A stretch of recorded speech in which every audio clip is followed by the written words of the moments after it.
Good morning everyone, नमस्कार, आदाब, सत श्री अकाल, वेलकम, सुस्वागतम। गोलू, पवन, उमेश, टीना और अंजलि, इसके अलावा विवेक और सोनू यहाँ पर नज़र आ रहे हैं। थैंक यू वेरी मच और आप सभी लोगों का स्वागत है।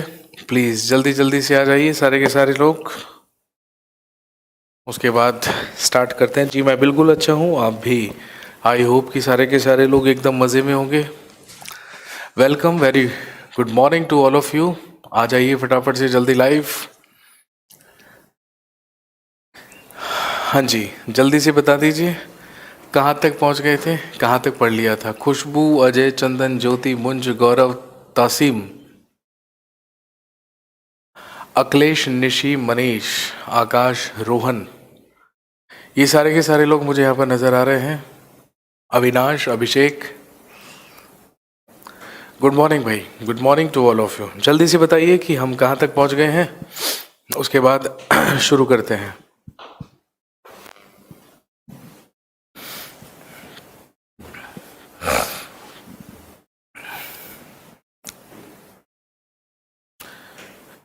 Indian independence act. दोस्तों हम पढ़ रहे थे constitutional development of India, Bharat का संवैधानिक विकास, और ये टॉपिक हम कवर कर चुके हैं और हमने डिस्कस किया इसमें 1773 के रेगुलेटिंग एक्ट से लेके 1947 के गवर्नमेंट ऑफ इंडिया एक्ट तक। और हमने दो प्लान्स के बारे में बात की थी, एक माउंट बैटन प्लान और एक डिकी बर्ड प्लान। और हम सब जानते हैं माउंट बैटन प्लान के तहत हुआ पार्टीशन और the division of India and Pakistan, और डिकी बर्ड प्लान से हुआ पार्टीशन और the division of constituent assembly of India. Bharat की संविधान सभा का जो विभाजन हुआ वो डिकी बर्ड प्लान से हुआ। यहाँ तक हम पढ़ चुके थे। राहुल, शालिनी, दीपू, इमरान, रवि, अखिलेश, पंकज, रवि, निशांत, चंदन, तो यहाँ पर सारे के सारे लोग हैं। चलिए भाई स्टार्ट करते हैं और कहानी को आगे बढ़ाते हैं। हम पढ़ रहे हैं इंडियन पॉलिटी, भारतीय राज व्यवस्था।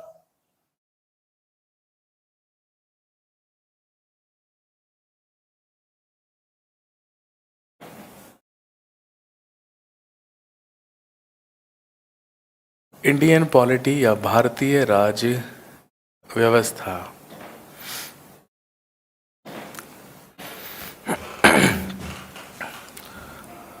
आज शुरू करते हैं making of the constitution. Heading डाल लीजिए संविधान का निर्माण।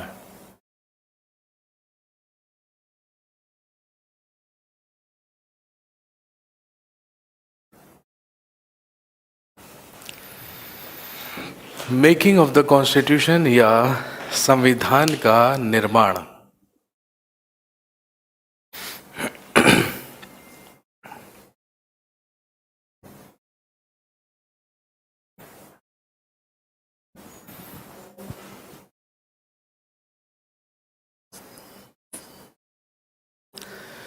फाइनली इंडियन इंडिपेंडेंस एक्ट, जो हम सब जानते हैं बिल के रूप में पेश किया गया था 4 जुलाई 1947 को, और ये पास हुआ ब्रिटिश पार्लियामेंट के दोनों सदनों में। हम सब जानते हैं ब्रिटिश पार्लियामेंट में भी 2 सदन होते हैं, House of Lords and House of Commons. दोनों में ही पारित हुआ 18 जुलाई 1947 को, और ये हमारे लिए बनकर आया इंडियन इंडिपेंडेंस एक्ट।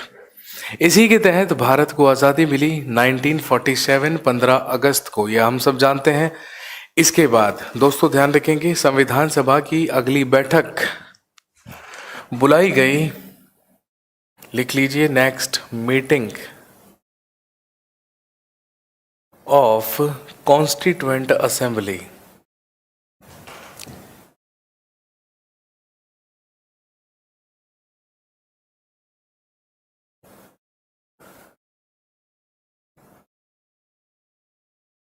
संविधान सभा की अगली बैठक ये बुलाई गई 29 अगस्त 1947 को। 29 अगस्त 1947 में संविधान सभा की अगली बैठक बुलाई गई, और हम सब जानते हैं संविधान सभा की बैठक बुलाने का उद्देश्य ही क्या था, संविधान का निर्माण करना, क्योंकि हम सब जानते हैं संविधान सभा का सबसे महत्वपूर्ण उद्देश्य ही क्या था, हमारे संविधान का निर्माण करना। हम आज़ाद तो हो चुके थे लेकिन डोमिनियन स्टेट्स के रूप में, और हम सब जानते हैं कि जब तक दोनों देशों का संविधान नहीं बन जाएगा तब तक गवर्नमेंट ऑफ इंडिया एक्ट 1935 से ही हमारे देश का क्या चलेगा, प्रशासन चलेगा या राज व्यवस्था चलेगी। हालांकि आप सब जानते हैं more than 70% of Indian constitution has been taken from that act of 1935 Government of India Act. उसी अधिनियम या भारत शासन अधिनियम 1935 से ही 70% से भी ज़्यादा संविधान लिया गया है, ये हम सब जानते हैं। और ध्यान रखेंगे, संविधान सभा को किसने चुना था। अगर आप कल जागे हुए थे क्लास में तो मैंने आपको बताया था संविधान सभा के इलेक्शंस करवाए गए थे 2 जुलाई 1946 को, और उसी के तहत अंतरिम सरकार बनी थी 2 सितंबर 1946 को, जो इंडियन नेशनल कांग्रेस ने बनाई थी। अब आप पूछ रहे हैं संविधान सभा को किसने चुना था। भाई आज प्रधानमंत्री हो या मुख्यमंत्री हो या हमारी लोकसभा हो या विधानसभा हो, उसे कौन चुनता है, भाई जनता ही चुनती है ना। तो ऑब्वियसली उस टाइम पर भी इलेक्शंस किसके द्वारा हुए, जनता के द्वारा। तो ये तो क्लियर सी बात है, ये तो नॉर्मल सी चीज है। 29 अगस्त 1947 को संविधान सभा की अगली बैठक बुलाई गई और संविधान का निर्माण करने के लिए इसी दिन संविधान सभा ने संविधान की ड्राफ्टिंग कमेटी या प्रारूप समिति का गठन किया। और अब सबसे बड़ा सवाल था कि संविधान सभा में वो कौन सा व्यक्ति है जिसे संविधान का प्रारूप या संविधान का ड्राफ्ट तैयार करने के लिए चुना जाए। और हम सब जानते हैं इस ड्राफ्टिंग समिति में कुल 7 मेंबर्स थे, 7 सदस्य थे, जिनमें the chairman of that drafting committee was doctor B.R. Ambedkar. और दोस्तों ध्यान रखेंगे, एग्जाम में सवाल पूछते हैं कि बताइए संविधान के निर्माण में डॉक्टर B.R. अम्बेडकर की जो एंट्री हुई थी वो कब से हुई थी। तो ध्यान रखेंगे, दैट डेट वॉज 29 अगस्त 1947। यहाँ पर संविधान के निर्माण में एंट्री होती है डॉक्टर B.R. अम्बेडकर की, क्योंकि डॉक्टर B.R. अम्बेडकर पूरी संविधान सभा में सबसे ज़्यादा योग्य और सबसे ज़्यादा पढ़े लिखे व्यक्ति थे। बस इसीलिए हम सब जानते हैं कि ड्राफ्टिंग कमेटी का हेड डॉक्टर B.R. अम्बेडकर को ही बनाया गया। और अन्य जो 6 सदस्य थे वो कौन कौन थे। सबसे पहले नाम लिखेंगे D.P. खैतान, सबसे पहले नाम लिखेंगे D.P. खैतान। लेकिन हम सब जानते हैं कार्यकाल के दौरान, संविधान के निर्माण के दौरान ही इनकी मृत्यु हो गई थी, इसीलिए इनके स्थान पर आ गए थे T.T. कृष्णमाचारी।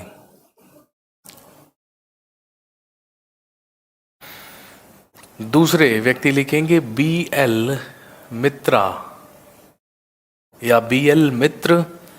इनके डॉक्टर B.R. अम्बेडकर के साथ विवाद या डिस्प्यूट हो जाने की वजह से इन्होंने कार्यकाल के दौरान ही इस्तीफा दिया, त्यागपत्र दिया, और इनके स्थान पर आए माधवराव।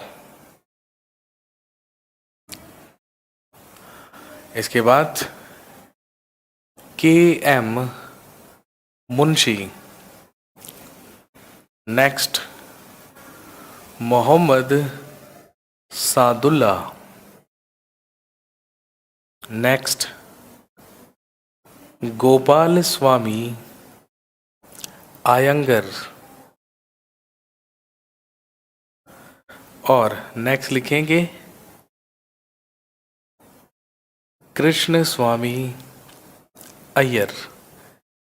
ये सारे के सारे वो मेंबर्स थे जो किसके सदस्य थे, ड्राफ्टिंग कमेटी या प्रारूप समिति के।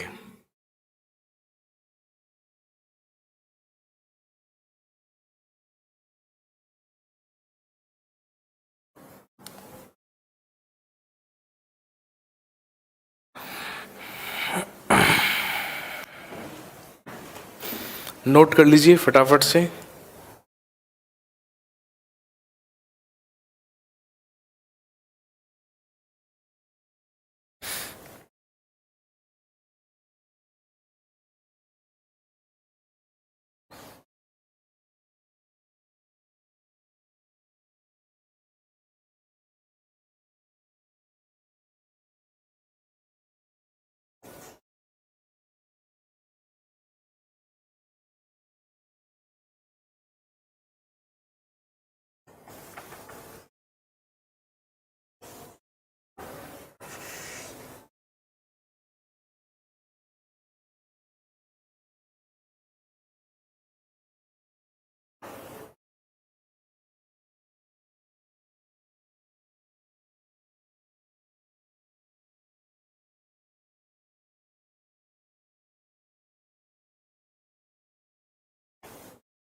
और आप अच्छी तरीके से जानते हैं कि ड्राफ्टिंग कमेटी के अलावा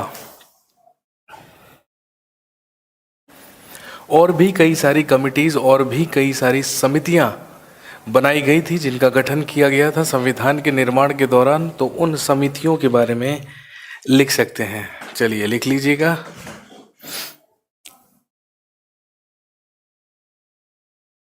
committees of constituent assembly.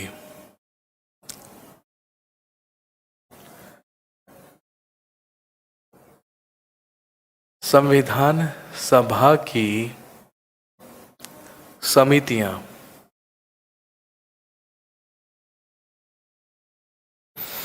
Question बिल्कुल सीधा सीधा आएगा, ये आप अच्छी तरीके से जानते हैं। आपको कमेटी का नाम देकर केवल उसके अध्यक्ष आपसे पूछे जाएंगे। तो ड्राफ्टिंग कमेटी तो वो थी जिसने संविधान का ड्राफ्ट तैयार किया था, लेकिन उसके अलावा भी कुछ कमेटियां, कुछ समितियां संविधान सभा के द्वारा बनाई गई थी जिनके अध्यक्षों के नाम आपको याद रखने हैं।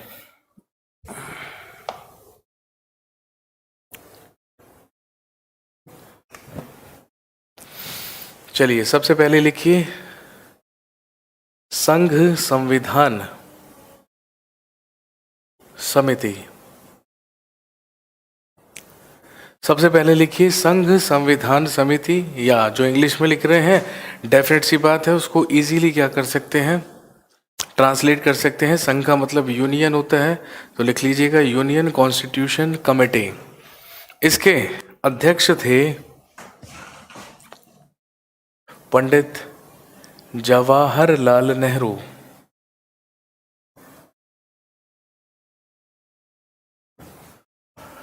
पंडित जवाहरलाल नेहरू। अगला लिखिए संघीय संविधान समिति।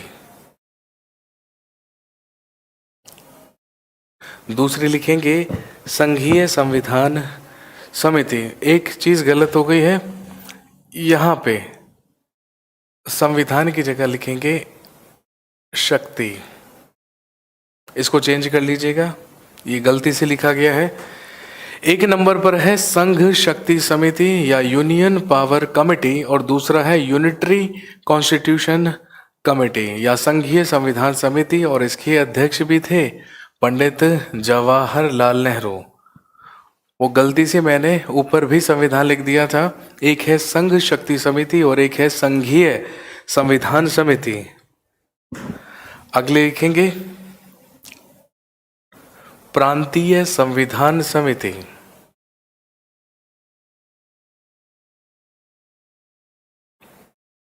प्रांतीय संविधान समिति या प्रोविंशियल कॉन्स्टिट्यूशन कमेटी, इसके अध्यक्ष थे सरदार वल्लभ भाई पटेल। सरदार वल्लभ भाई पटेल।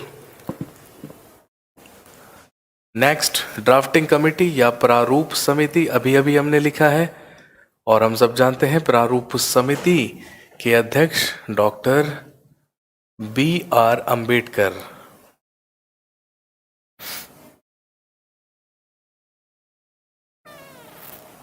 Doctor B.R.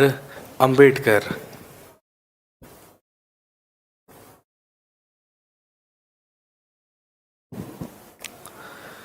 अगला मौलिक अधिकारों एवं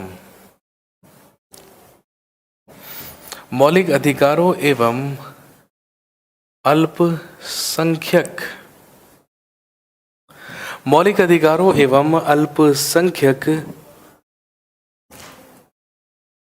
संबंधी परामर्श समिति।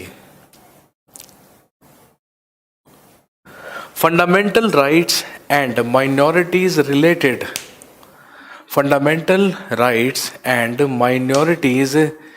रिलेटेड सजेशन कमेटी, अध्यक्ष सरदार वल्लभ भाई पटेल।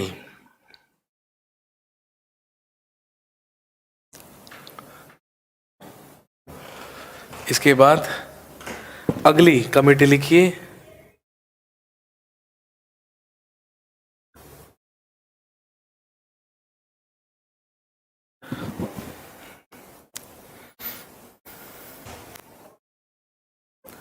और ध्यान रखेंगे नंबर 5 के ही तहत कुछ उप समितियां भी बनाई गई थी, जिनकी संख्या कितनी थी? 5। लिख लीजिए। सबसे पहली मौलिक अधिकार उप समिति। सबसे पहले लिखिए मौलिक अधिकार उप समिति, जिसके अध्यक्ष थे JB कृपलानी। जिसके अध्यक्ष थे JB कृपलानी।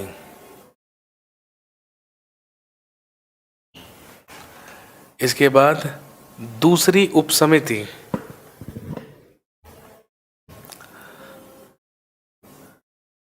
अल्पसंख्यक या माइनॉरिटीज उप समिति और सब कमेटी।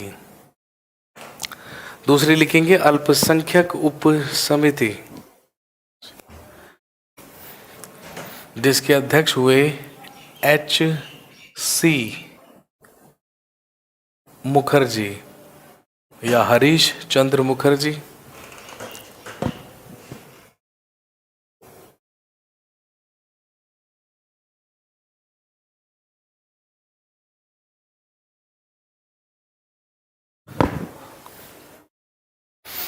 अगला लिखेंगे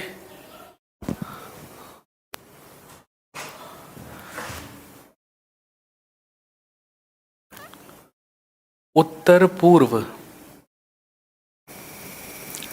प्रांतीय जनजातीय समिति, north eastern frontier tribal committee. और ध्यान रखेंगे इसके अध्यक्ष थे गोपीनाथ बोरदोलोई। गोपीनाथ बोरदोलोई का नाम आपने सुना होगा। गोपीनाथ बोरदोलोई असम के सबसे पहले चीफ मिनिस्टर हुए हैं और इन्हीं को भारत रत्न भी दिया गया था।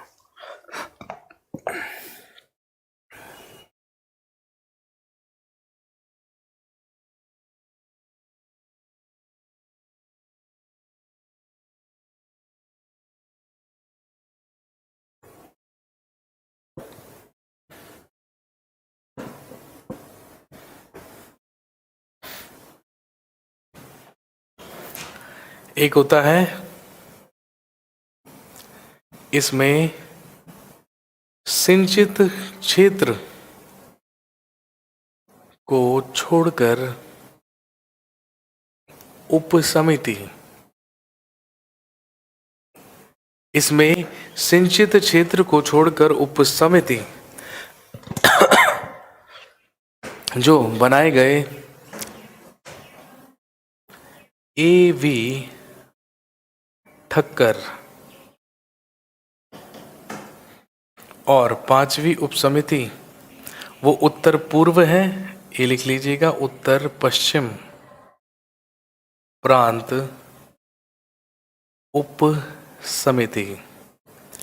ये समिति थी लेकिन इसके अध्यक्ष नहीं थे, ध्यान रखेंगे। तो यहाँ पर नॉट एप्लीकेबल आप लिख सकते हैं। तो ये सारी की सारी जो 5 उप समितियाँ हैं ये किसके अंतर्गत आएंगी? मौलिक अधिकारों एवं अल्पसंख्यक संबंधी परामर्श समिति, जिसके अध्यक्ष सरदार वल्लभ भाई पटेल थे।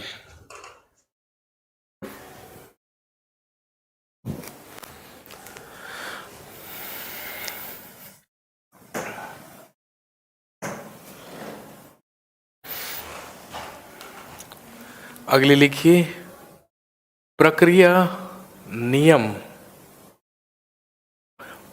नियम समिति, प्रोसेस रूल कमेटी, जिसके अध्यक्ष थे डॉक्टर राजेंद्र प्रसाद।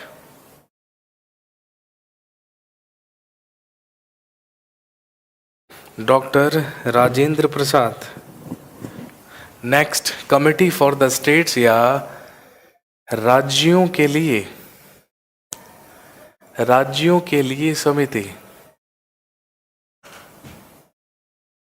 पंडित जवाहरलाल नेहरू।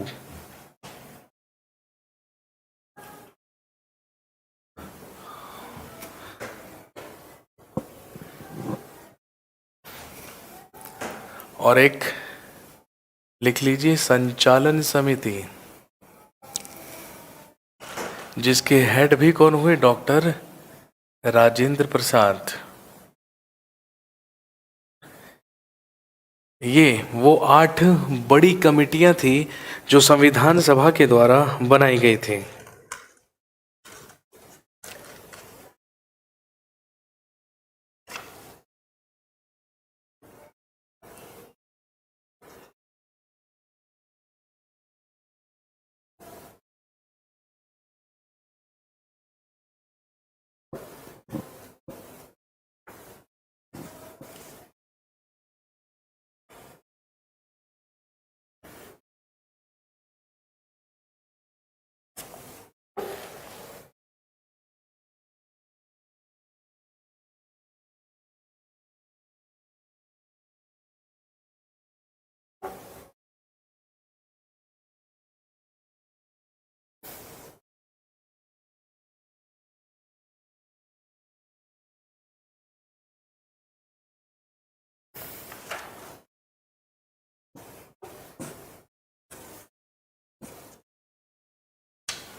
फोर्थ वाली सब कमिटी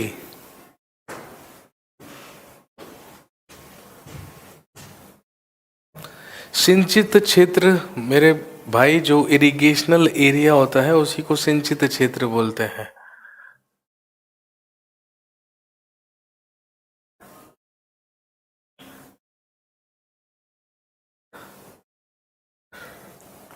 नॉर्थ वेस्ट प्रोविंस सब कमिटी, ये लिखा हुआ है।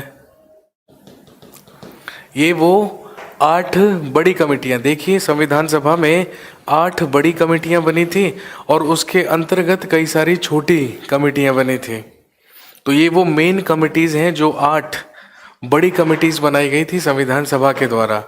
ये मैंने आपको लिखवा दी हैं। जो छोटी कमिटीज हैं, ठीक है, वो मैं नहीं लिखवा रहा हूँ क्योंकि उनके एग्जाम में पूछे जाने के चांसेस कम हैं।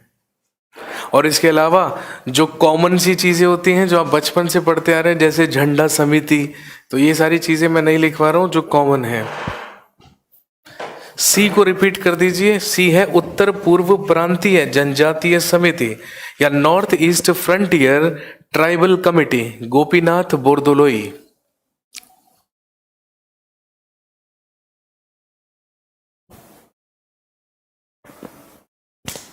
और क्योंकि उत्तर पश्चिम प्रांत उपसमिति में अध्यक्ष नहीं है, इसीलिए मैंने वहां पर नॉट एप्लीकेबल लिखा है।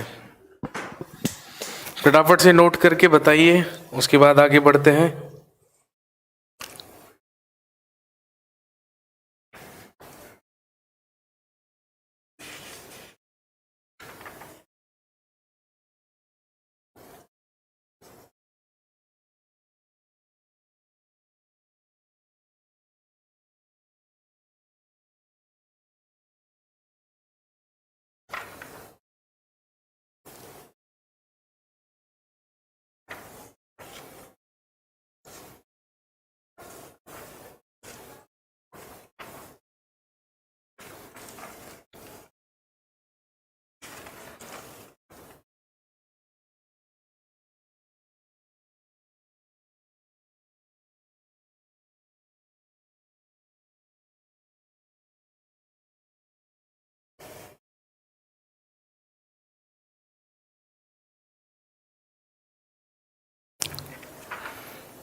चलिए आगे बढ़ते हैं।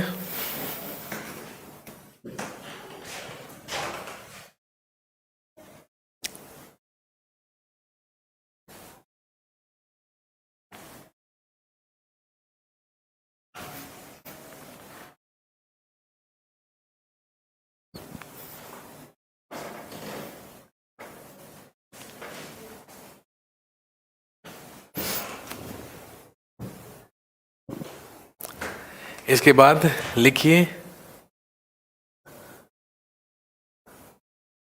संविधान सभा के सत्र एवं कार्य।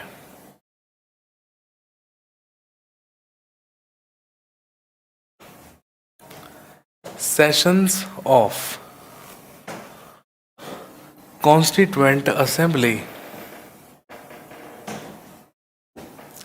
And there works. संविधान सभा के सत्र एवं कार्य या sessions of constituent assembly and their work.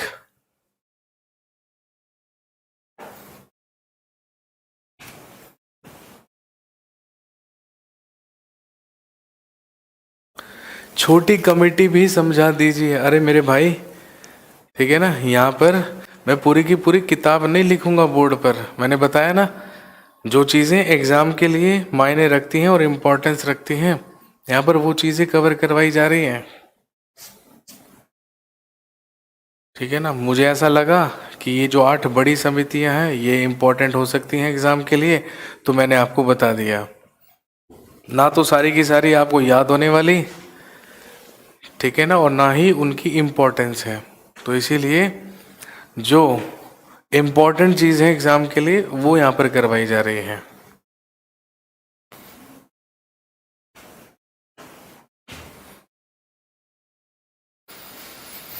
चलिए, संविधान सभा के सत्र एवं कार्य। और यहाँ पर अगर हम संविधान सभा के सत्र के बारे में बात करें, टेबल बनाइए, यहाँ पर लिखिए सेशन या सत्र।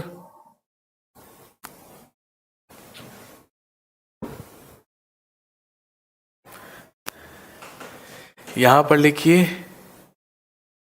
ड्यूरेशन या अवधि, और यहाँ पर लिखिए वर्क या कार्य।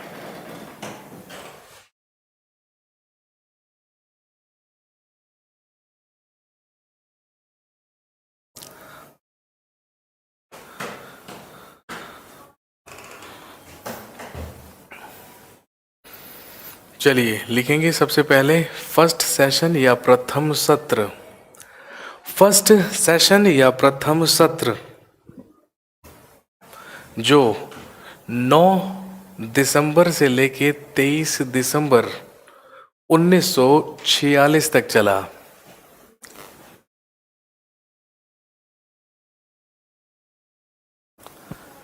ठीक है, और ध्यान रखेंगे इसमें पेश किया गया ऑब्जेक्टिव रेजोल्यूशन या उद्देश्य प्रस्ताव।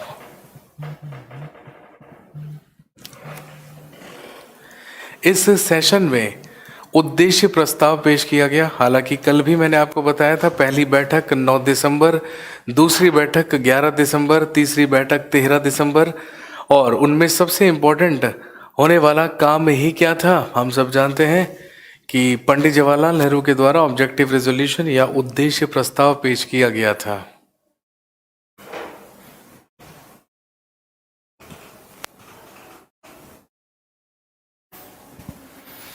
इसके बाद सेकंड सेशन या द्वितीय सत्र। सेकंड सेशन या द्वितीय सत्र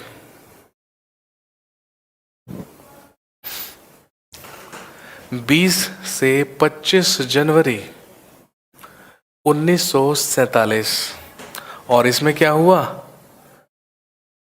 ध्यान रखेंगे, उद्देश्य प्रस्ताव पास हुआ और समितियों का गठन किया गया।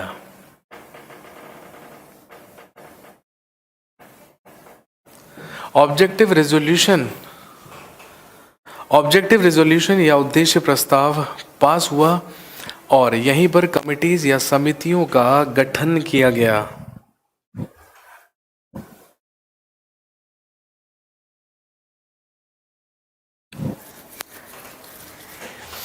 इसके बाद लिखिए तीसरा सत्र या तृतीय सत्र, जिसकी अवधि चली 28 अप्रैल से लेके 2 मई 1947। और ध्यान रखेंगे इसमें क्या कार्य हुआ, समितियों ने अपने प्रतिवेदन पेश किए। The committees had submitted their proposals.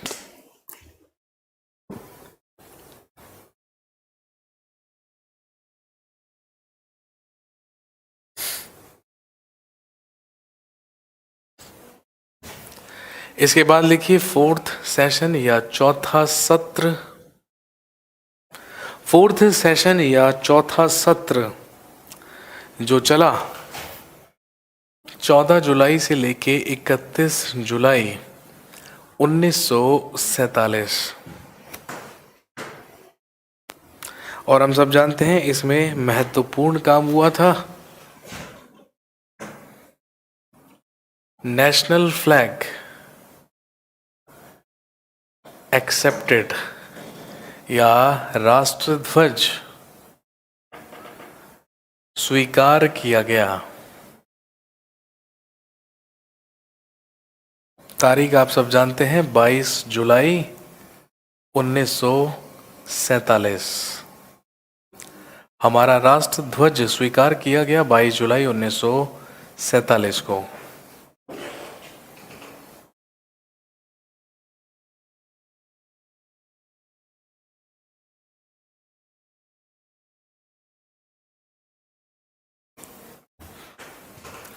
इसके बाद फिफ्थ सेशन या पांचवा सत्र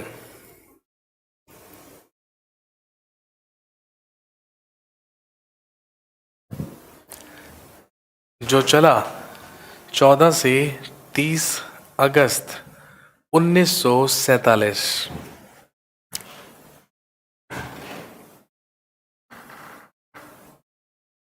Constituent Assembly was declared sovereign.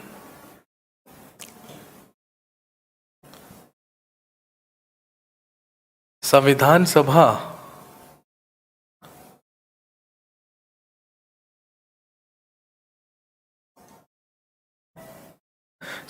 सभा प्रभुत्व संपन्न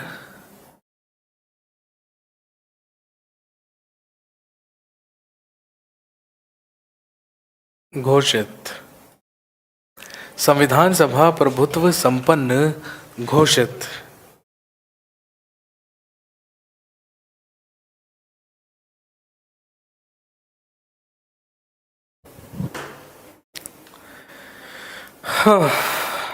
इसके बाद छठा सत्र या सिक्स्थ सेशन, छठा सत्र या सिक्स्थ सेशन जो हुआ 27 जनवरी 1948 को। और इसमें महत्वपूर्ण काम क्या हुआ, लिख लीजिएगा drafting committee. Drafting committee submitted the draft of constitution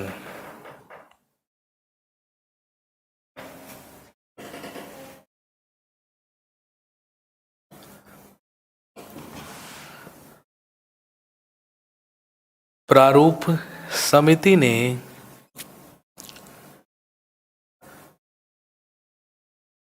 संविधान का प्रारूप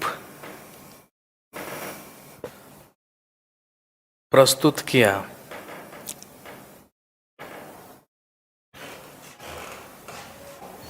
इसके बाद लिखिए 7वां सत्र या 7th सेशन।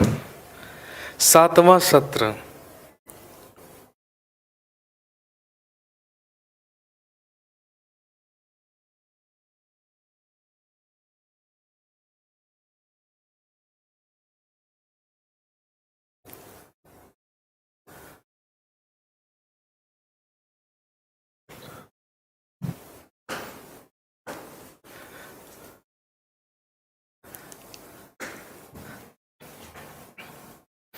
लिखिए 4 नवंबर 1948 से लेके 8 जनवरी 1949 तक।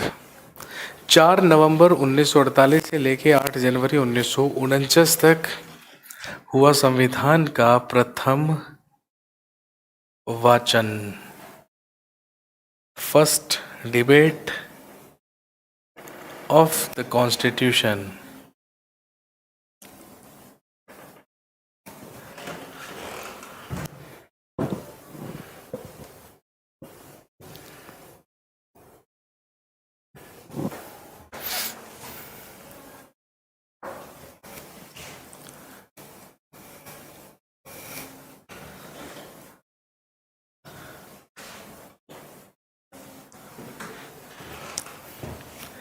इसके बाद लिखिए 8th सेशन या 8वां सत्र। 8th सेशन या 8वां सत्र जो 16 मई से लेके 16 जून 1949 तक चला। और ध्यान रखेंगे इसमें क्या काम हुआ, acceptance of the membership of Commonwealth. राष्ट्रमंडल की सदस्यता ग्रहण की गई।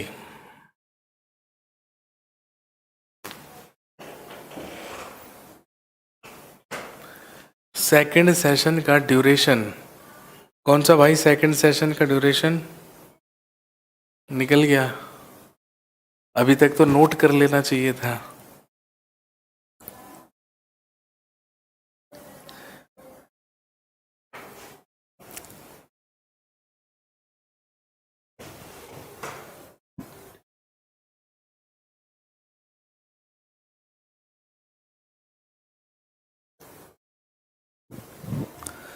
इसके बाद लिखिए 9वां सत्र, 9th सेशन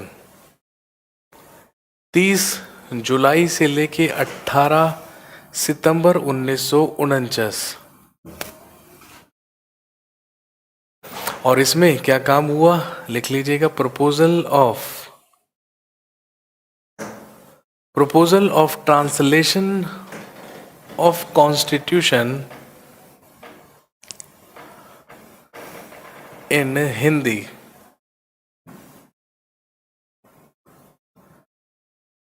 संविधान के हिंदी अनुवाद का प्रस्ताव।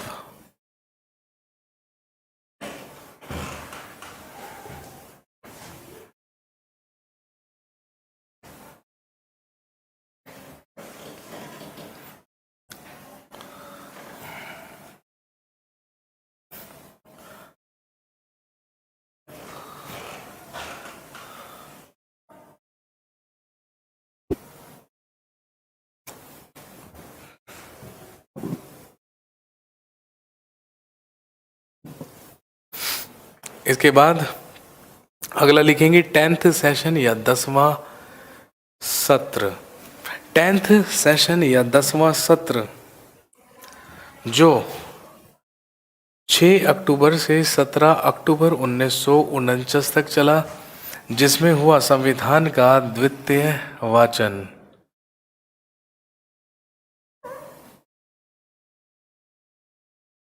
सेकंड डिबेट,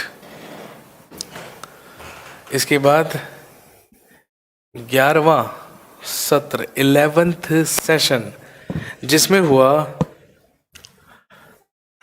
जो हुआ 14 नवंबर से लेके 26 नवंबर 1949, जिसमें हुआ तृतीय वाचन या थर्ड डिबेट। और हम सब जानते हैं दोस्तों, 26 नवंबर 1949 को ही हमारा संविधान अंगीकृत कर लिया गया, उसे स्वीकार कर लिया गया। और यही कारण है कि हर साल 26 नवंबर को ही हम क्या मनाते हैं, कॉन्स्टिट्यूशन डे या संविधान दिवस।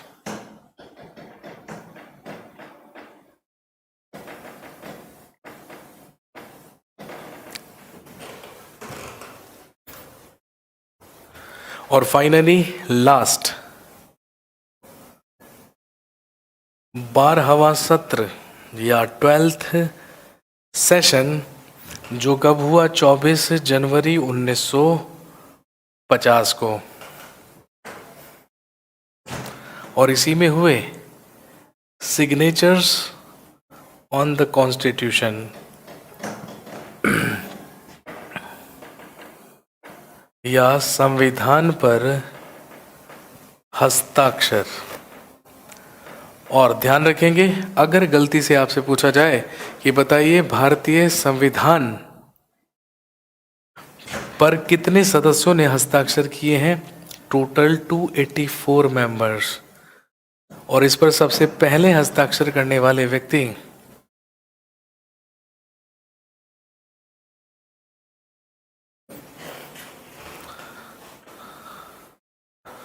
और वो कौन है जिन्होंने संविधान पर सबसे पहले हस्ताक्षर किए हैं? चलिए बताइए मुझे जल्दी से, कौन बताएगा कि हमारे संविधान पर सबसे पहले हस्ताक्षर करने वाले कौन थे? बताइए जल्दी से, I am waiting for your responses.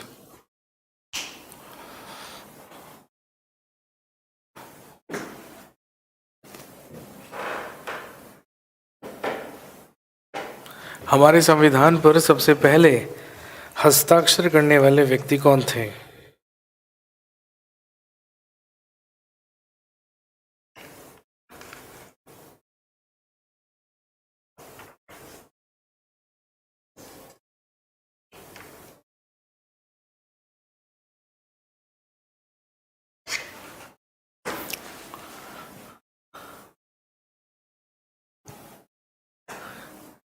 हे भगवान, more than 95% student said doctor BR Ambedkar.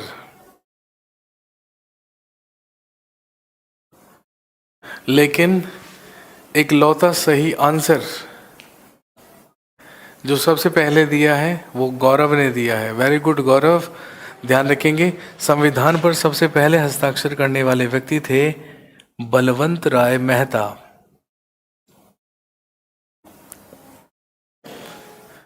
Balwant राय मेहता सबसे पहले हस्ताक्षर किए थे हमारे संविधान में। आप सब जानते हैं, ये सब छोटी मोटी चीज़ें मैं नहीं बताना चाहता हूँ। संविधान को बनने में आप अच्छी तरह से जानते हैं 2 साल 11 महीने 18 दिन का समय लगा। 70 से भी ज़्यादा देशों के संविधानों को पढ़ा गया, जांचा परखा गया।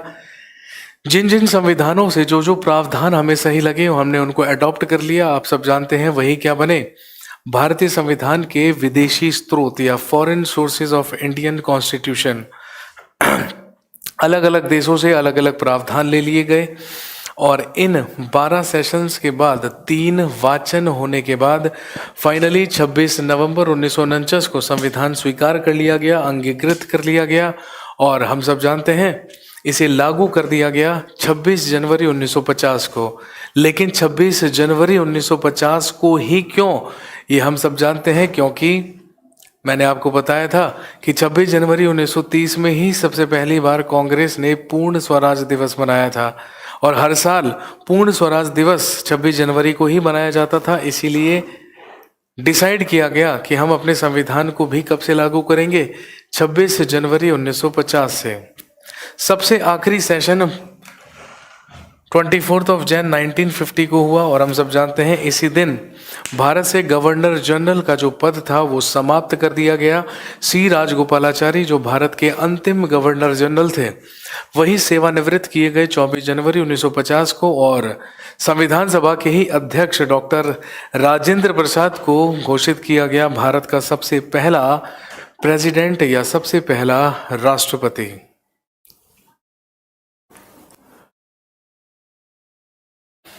और हम सब जानते हैं संविधान लागू हुआ 26 जनवरी 1950 से, जिसे हम रिपब्लिक डे या गणतंत्र दिवस के रूप में मनाते हैं।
सोवरेन मीन्स अभी समझेंगे सोवरेन जब प्रीएम्बल के बारे में बात करेंगे ना, जब प्रीएम्बल पढ़ेंगे।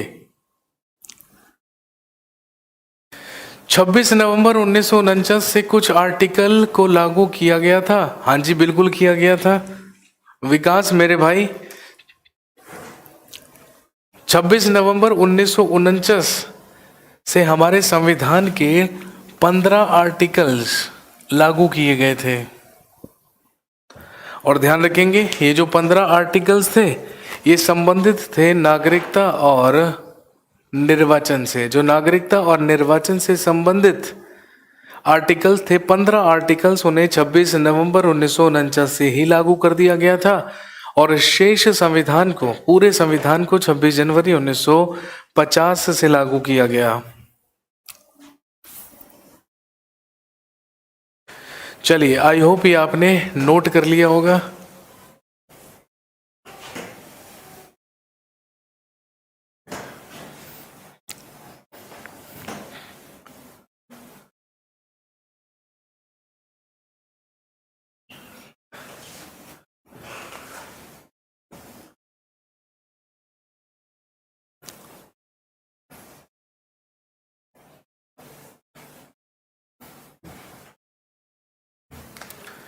हेडिंग डालिए foreign sources of Indian constitution.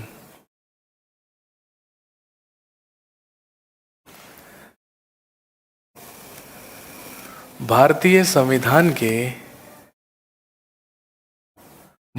संविधान के विदेशी स्रोत।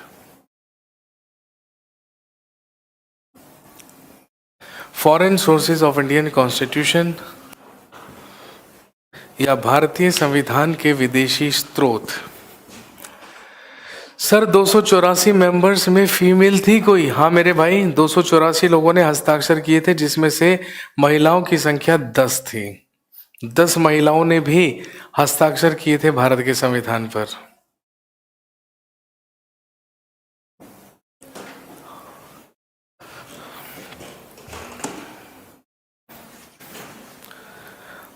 समय हुआ है 8:55। ठीक 5 मिनट वेट करेंगे, ठीक है ना। मैं एक ज़रूरी काम निपटा कर आता हूँ, ठीक 5 मिनट, और ठीक 5 मिनट में हम दोबारा मिलते हैं। फटाफट से रिव्यू कीजिए, उसके बाद हम पढ़ना शुरू करेंगे, लिखना शुरू करेंगे foreign sources of Indian constitution. ठीक 9 बजे मुलाकात होगी, तो इसलिए पैनिक मत होइएगा, मैं बस अभी आता हूँ।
जी, वेलकम बैक।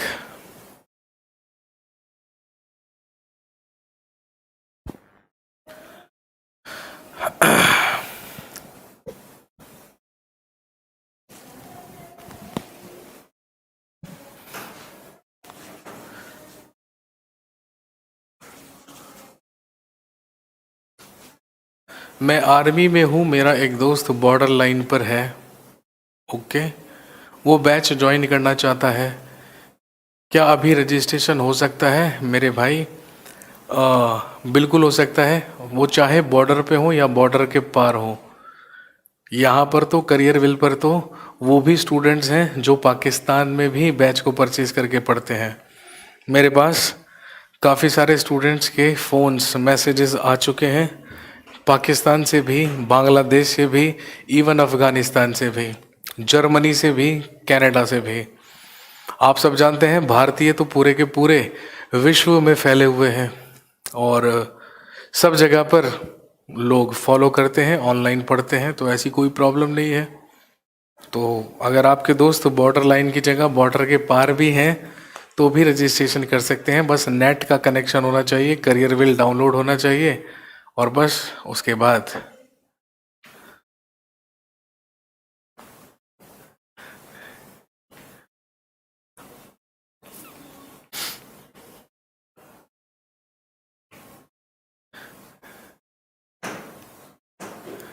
पाकिस्तान में इंडियन कॉन्स्टिट्यूशन पढ़ते हैं भाई। इंडियन कॉन्स्टिट्यूशन का नहीं पता, लेकिन इतिहास ज़रूर पढ़ते हैं, क्योंकि आप सब जानते हैं प्राचीन काल से लेके 1947 तक इंडिया और पाकिस्तान का जो इतिहास है वो बिल्कुल सेम है, क्योंकि सब कुछ इंडिया ही था, सब कुछ भारत ही था।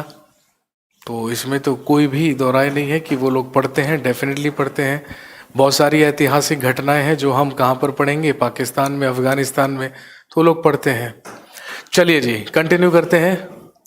सर थैंक यू, 5 मिनट में मैंने ब्रेकफास्ट कर लिया। अरे बहुत बढ़िया हुआ विकास, ये अच्छी बात हुई। चलिए अब हम बात करते हैं about the foreign sources of Indian constitution, भारतीय संविधान के विदेशी स्रोत। हमने वो कौन कौन से प्रावधान हैं जो विदेशी संविधान से अडॉप्ट किए हैं उनके बारे में हम यहाँ पर बात करेंगे। तो चलिए कंट्री वाइज लिखने की कोशिश करेंगे और सबसे पहले लिखेंगे, सबसे पहले लिखिए ब्रिटेन, कि वो कौन कौन से प्रावधान हैं जो हमने कहाँ से अडॉप्ट किए हैं, ब्रिटेन से अडॉप्ट किए हैं। सबसे पहली चीज और इम्पॉर्टेंट चीज लिख लीजिए, सिटीजनशिप या नागरिकता।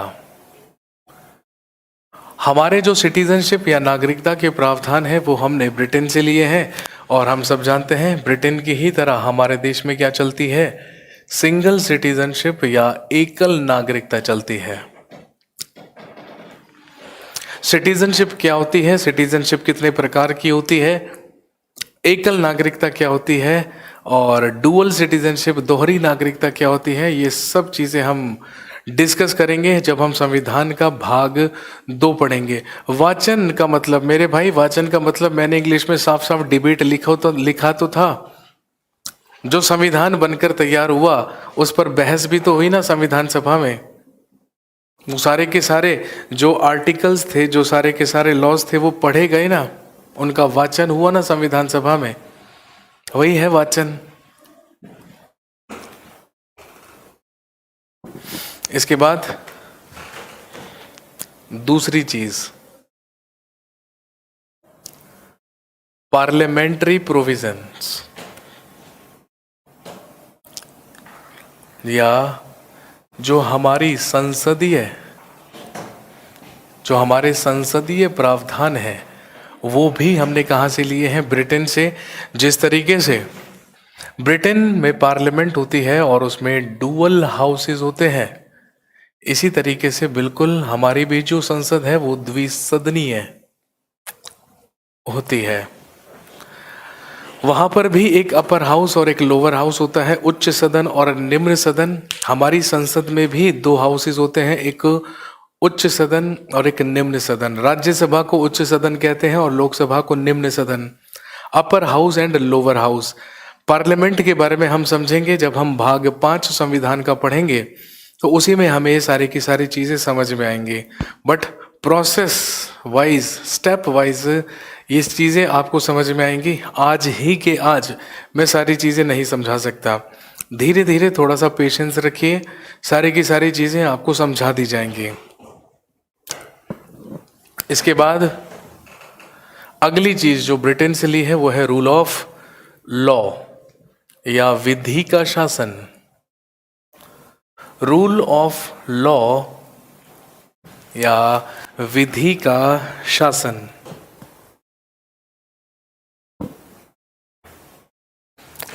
नेक्स्ट,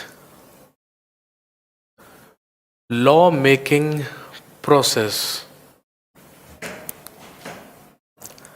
विधि निर्माण की प्रक्रिया।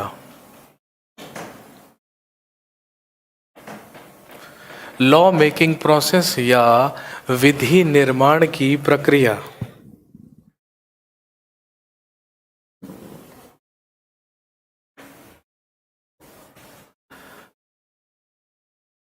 इसके बाद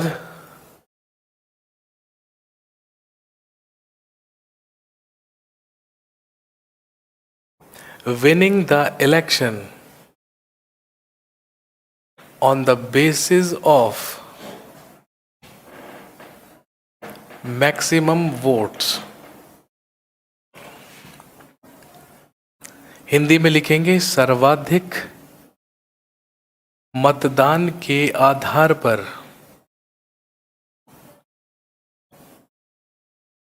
निर्वाचन में जीत की प्रक्रिया।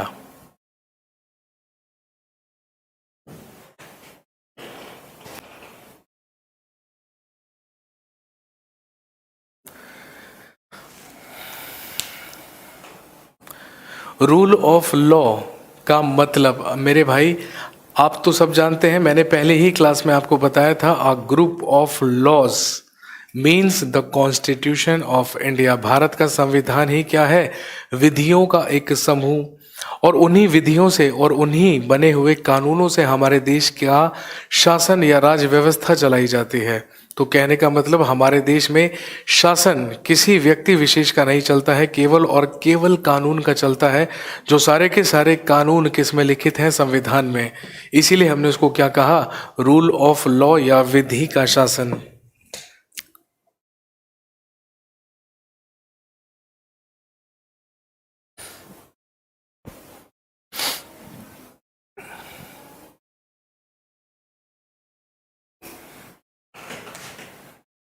और एक लिख लीजिएगा,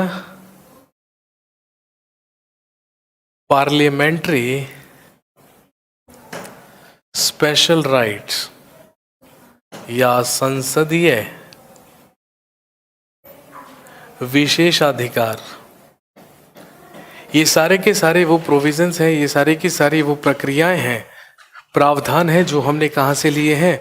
ब्रिटिश कॉन्स्टिट्यूशन से या ब्रिटेन से।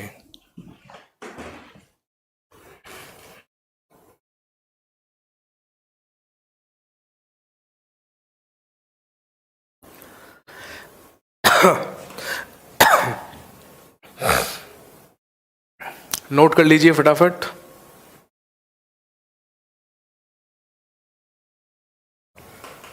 इसके बाद लिखिए यूएसए, संयुक्त राज्य अमेरिका।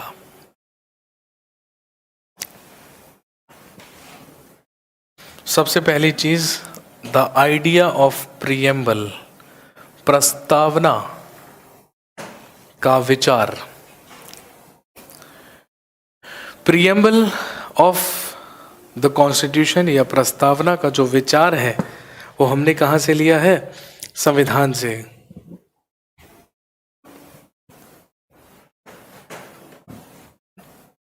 और प्रस्तावना शब्द में ही वी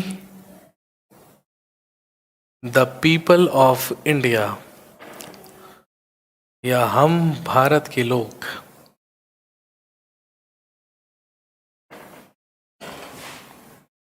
दूसरा लिखिए फंडामेंटल राइट्स।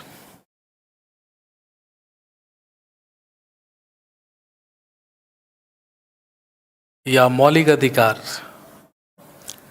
फंडामेंटल राइट्स या हमारे मौलिक अधिकारों का भी जो आइडिया है वो कहाँ से लिया गया है? यूएसए से या संयुक्त राज्य अमेरिका से। नेक्स्ट,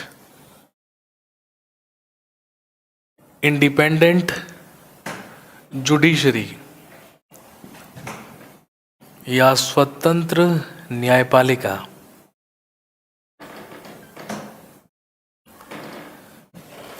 इंडिपेंडेंट जुडिशरी या स्वतंत्र न्यायपालिका भी कहाँ से ली गई है? यूएसए।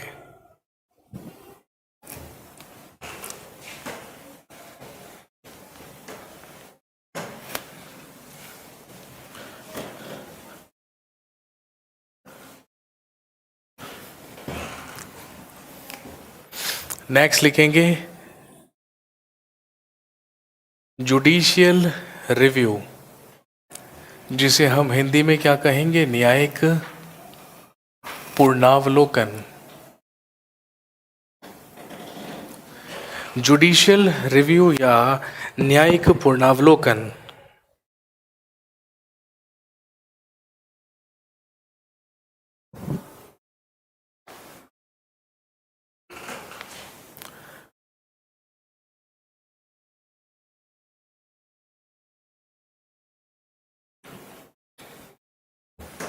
इसके बाद लिखिए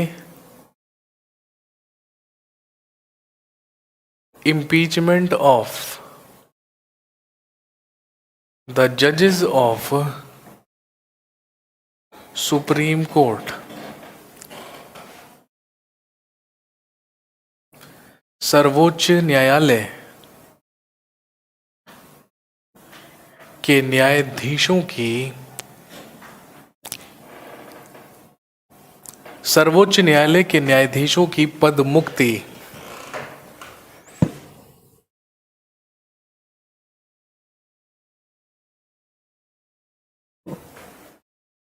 इसके बाद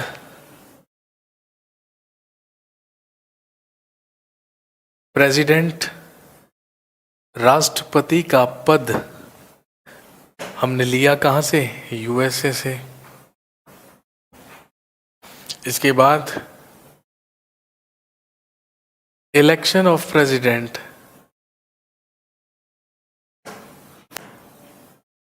राष्ट्रपति के निर्वाचन का विचार भी हमने कहां से लिया? यूएसए से।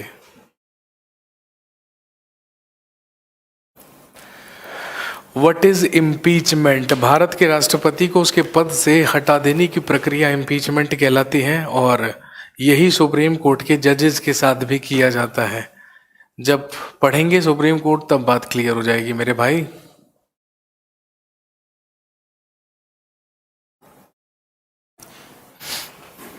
इलेक्शन ऑफ द प्रेसिडेंट, इसके अलावा ध्यान रखेंगे प्रेसिडेंट या राष्ट्रपति होगा हेड ऑफ द एग्जीक्यूटिव या कार्यपालिका का अध्यक्ष। ये प्रावधान हमने कहां से लिया? अमेरिका से लिया। और भारत का वाइस प्रेसिडेंट या उपराष्ट्रपति होगा head of the upper house या उच्च सदन का पदेन अध्यक्ष। ये भी हमने कहां से लिया? अमेरिका से। और आप सब जानते हैं हमारे देश में कार्यपालिका का अध्यक्ष भारत का राष्ट्रपति होता है, और उच्च सदन यानी राज्यसभा का पदेन अध्यक्ष या सभापति कौन होता है? Vice president.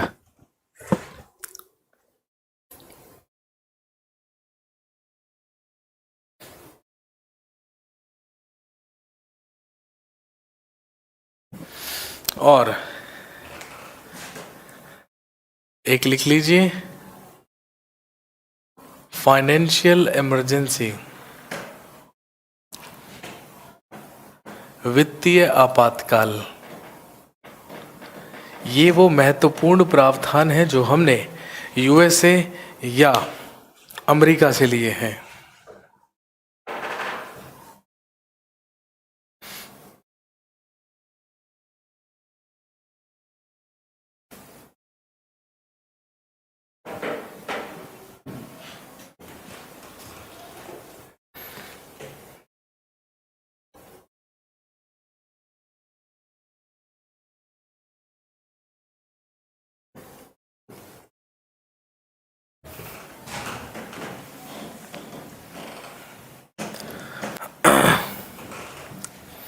इसके बाद लिखिए आयरलैंड।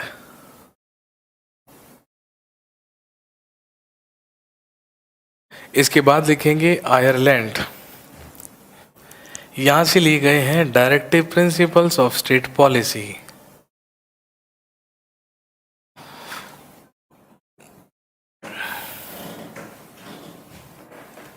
या राज्य के नीति निर्देशक तत्व।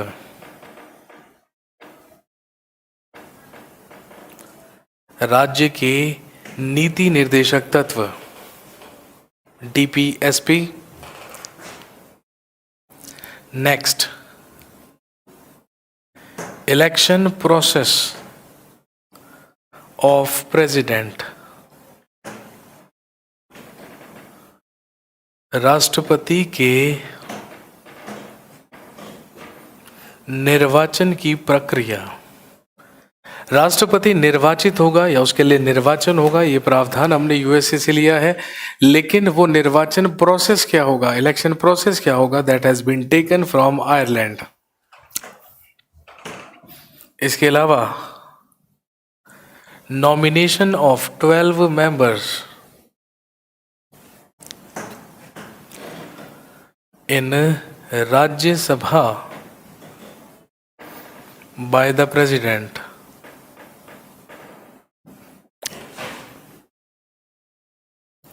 राष्ट्रपति द्वारा राज्यसभा में 12 सदस्यों का मनोनयन। ये भी कहां से लिया गया, आयरलैंड से लिया गया।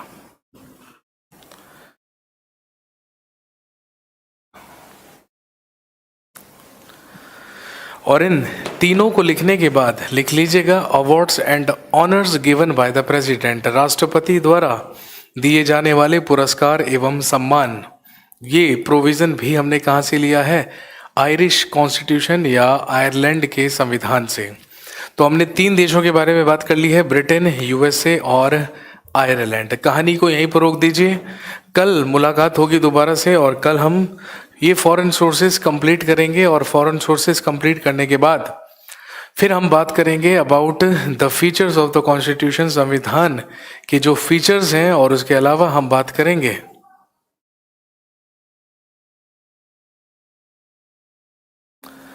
जो नोट्स अपलोड हैं वो समझ नहीं आ रहे हैं तो भगवान ने हाथ दिए हैं, यहाँ पर नोट्स बनाइए क्लास के दौरान, क्या दिक्कत है, ये तो कोई प्रॉब्लम वाली बात ही नहीं हुई।